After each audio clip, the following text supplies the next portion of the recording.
پشاور سمیت خیبر پختونخوا کے مختلف اضلاع میں ڈینگی مچھر ایک مرتبہ پھر پنجے گاڑنے لگا۔ محکمہ صحت خیبر پختونخوا کی جانب سے ڈینگی مچھر کی روک تھام کے لیے ہائی الرٹ جاری کر دیا گیا۔ خیبر پختونخوا میں ڈینگی مچھر کا سیزن شروع ہونے سے قبل ہی کیسز کی تعداد 78 تک پہنچ چکی ہے۔ ڈینگی پشاور سمیت خیبر پختونخوا ایک بار پھر سے پنجے گاڑنے لگا۔ مزید تفصیلات جانتے ہیں محمد فیاض سے۔ جی محمد فیاض، بتائیے گا پشاور میں ایک بار پھر ڈینگی سر اٹھانے لگا ہے؟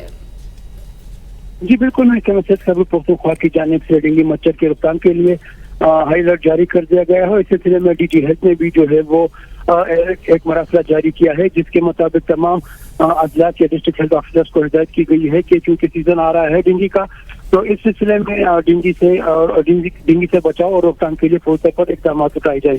کیونکہ اس وقت خیبر پختونخوا میں ڈینگی کے 78 کیس رپورٹ ہوئے ہیں، جن میں پشاور میں 22، مردان میں 13، سوابی میں 9، چترال میں 7، باجوڑ میں 6، کوہاٹ میں 4، نوشہرہ میں 3، ڈی خان میں 2 کیس جو ہے وہ رپورٹ ہوئے۔ اسی طرح خیبر میں 2، ایبٹ آباد میں بھی 2 کیس جو ہے وہ سامنے آئے ہیں، جبکہ جیز میں 2، بٹاگرام، ہنگو، تورغر، مانسیرا، لکی مروت اور بنو میں بھی 1 کیس جو ہے وہ رپورٹ ہوا ہے۔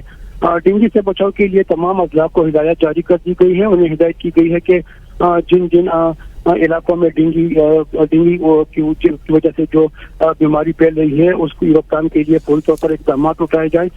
تالابوں اور جہاں پر پانی کڑا ہو ان کو صرف کرنے کے لیے بھی اقدامات اٹھائے جائیں، کیونکہ زیادہ تر کیس جو ہے وہ پشاور میں رپورٹ ہو رہے ہیں اور پشاور اور میدان میں، تو اس سلسلے میں زیادہ تر کیسز پشاور میں رپورٹ ہو رہے ہیں۔ مجموعی طور پر خیبر